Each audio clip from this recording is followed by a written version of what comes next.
Yo, what's going on, guys? It's your boy, Robstar, and welcome to yet another edition of Pantherology. Panther Nation and Pantherologists, thank you for all the support.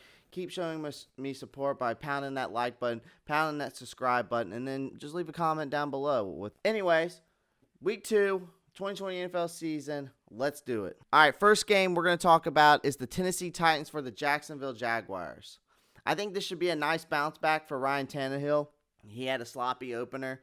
The Jaguars were thrilled with the rookie cornerback C.J. Henderson's debut, but their defense strategy without a pass rush this season appears to be on hold, for so to speak, while the offense avoids mistakes. Gardner Minshew and Jay Gruden are a terrific match to, I think, execute their plan. And an undrafted running back, James Robinson, played like a first-round pick in week 1, I thought. The Titans' defense isn't special until proven otherwise, so don't buy into the Tennessee as some heavy favorite in what shapes up to be an ugly win, I think. I got the Titans winning 21-18 over the Jacksonville Jaguars. All right, next game, of course, is our game. I've already kind of talked about this. The Bucs were Christian McCaffrey's kryptonite last season. They held him to 68 rushing yards and 110 yards from scrimmage combined in 2 games.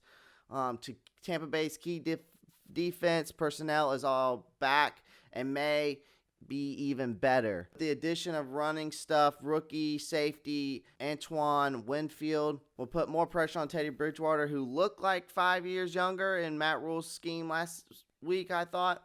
Rule and Bridgewater are learning fast. They have to score plenty to mitigate a talent-poor Panthers defense.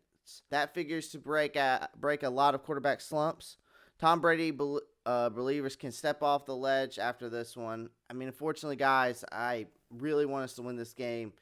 And like I said in my video when I gave us the week preview for this game, I thought that we are just a little bit overmatched, especially on the defensive side of the ball. And another thing is they're just in a better position to win right now than we are. If we really need to give the ball to Christian. If we want to win this game, we need Teddy Bridgewater to put up 300 yards, 3 touchdowns. You need Christian McCaffrey to have at least more than 15 or more carries or touches in just the first half alone.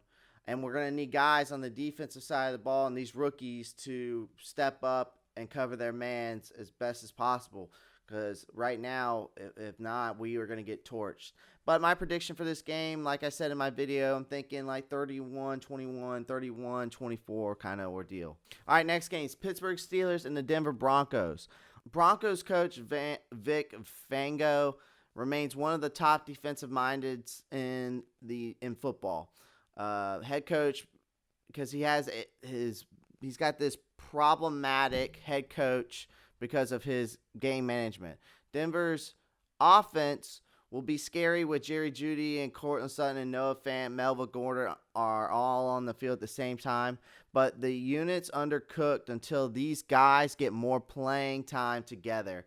I think Fangio can coach up unknown rookies in the secondary better than anyone following A.J. Bouye's injury. Yet those rookies will still be overmatched against the Steelers' offense that goes 4 deep with quality at wideout.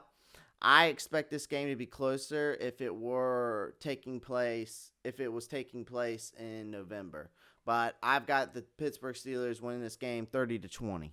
All right, so the Philadelphia Eagles versus the Los Angeles Rams. It looks like the Eagles will get their right tackle Lane Johnson back, running back Miles Sanders, and defensive lineman Derek Barnett. And they'll also have Javon Hargrave back in the mix as well. Just as they lose Brandon Graham, who is on concussion protocol. Johnson won't solve the Eagles' protection issues, especially against a version of Aaron Donald who might somehow be better.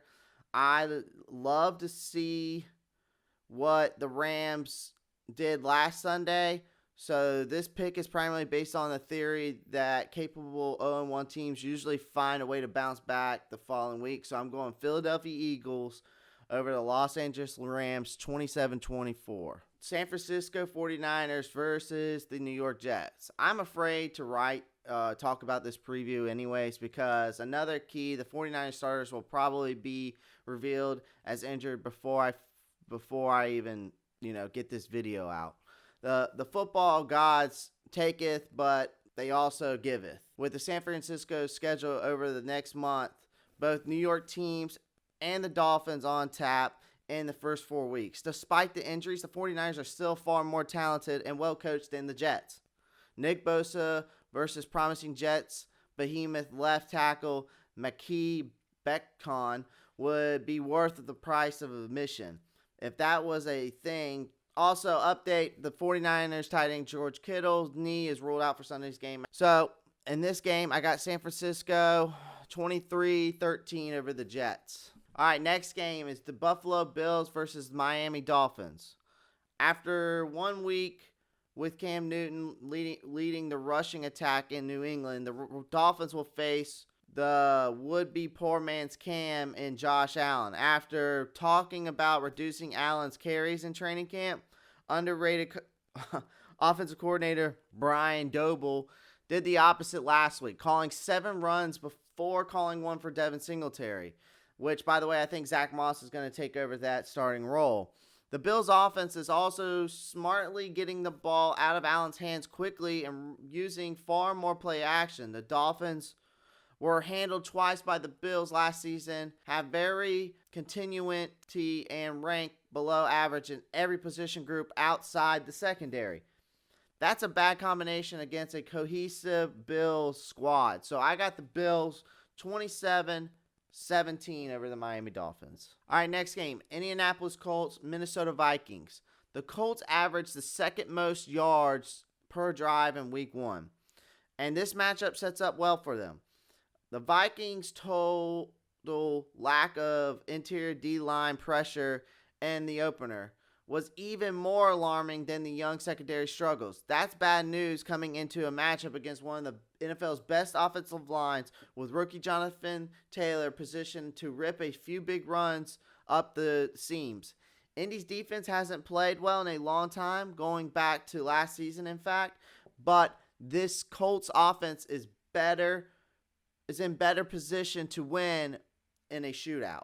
So I got the Indianapolis Colts 34-27. Next game, Green Bay Packers, Detroit Lions. After blowing a 17-point fourth quarter lead to Mitchell Trubisky in a rather dark timeline to begin a make-or-break season for Lions coach Matt Patricia, heading to Lambeau Field with a banged-up secondary to face Aaron Rodgers coming off one of the best games in his years, this is even darker. Patricia doesn't have the personnel to generate pressure consistently.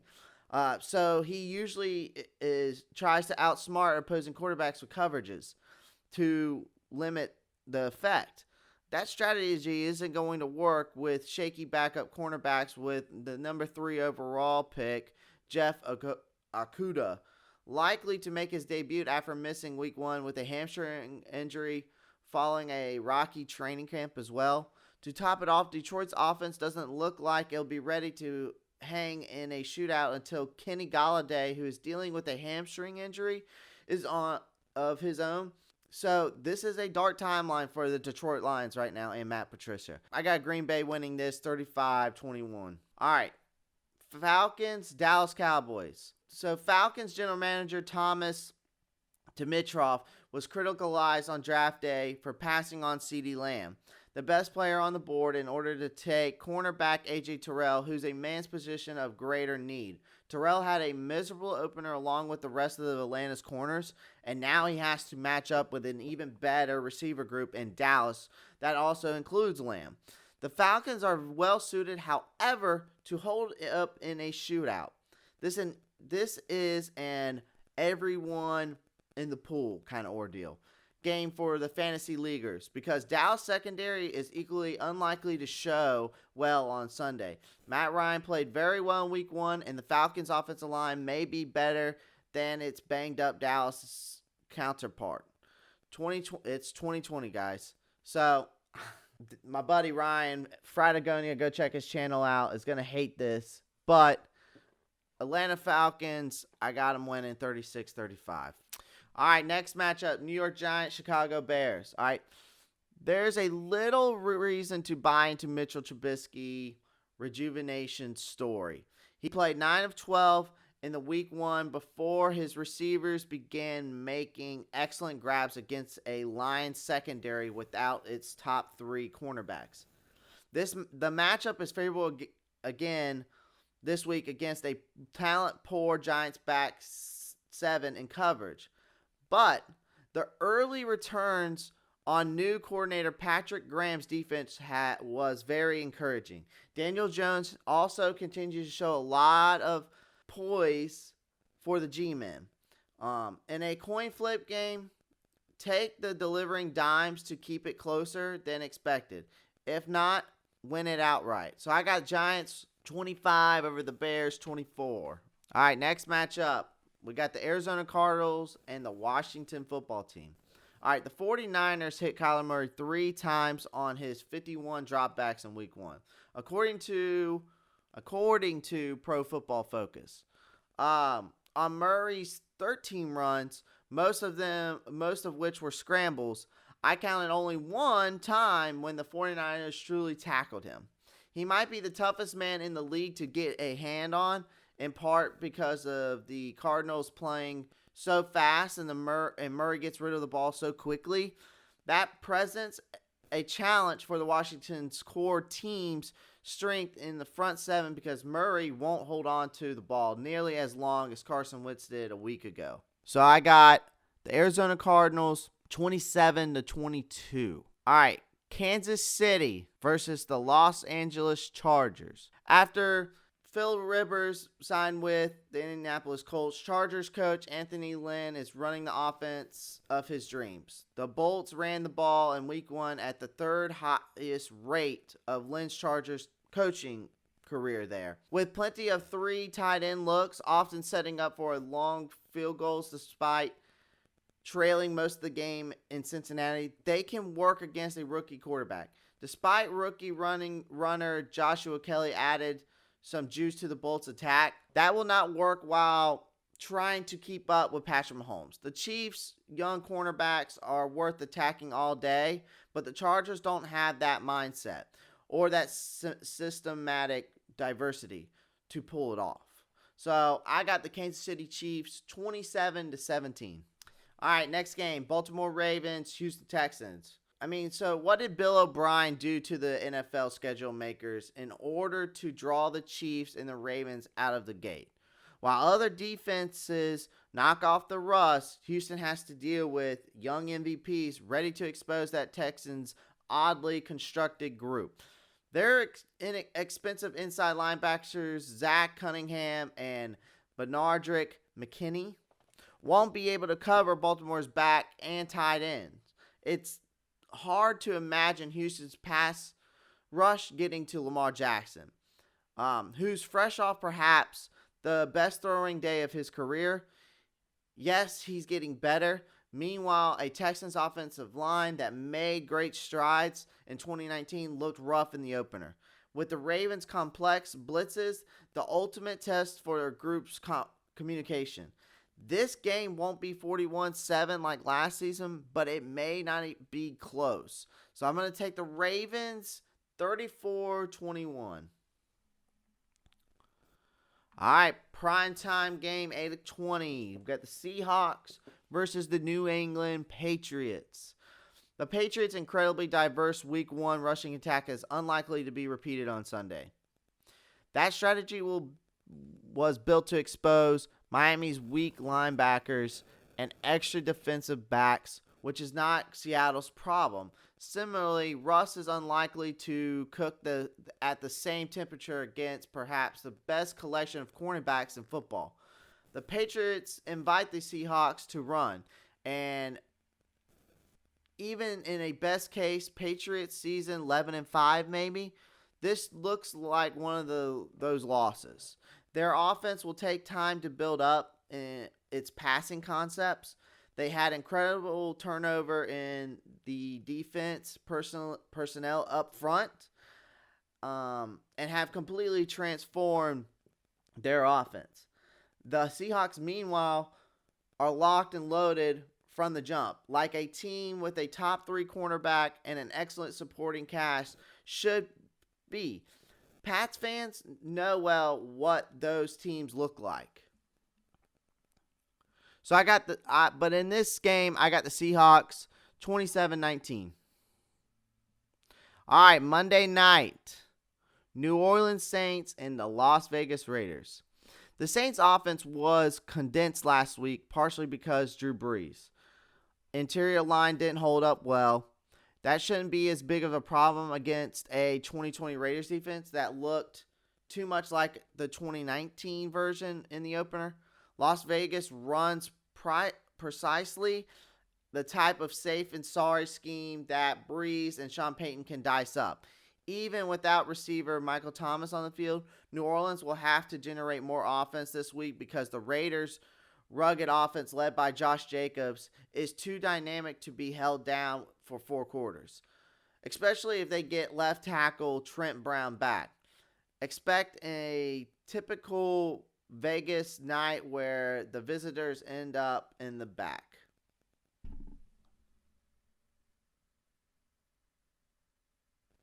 Expect a typical Vegas night where the visitors end up in the black. So I got the New Orleans Saints 28. Excuse me. So I had the New Orleans Saints 28-25. So guys, that is your week 2 predictions for this Sunday today.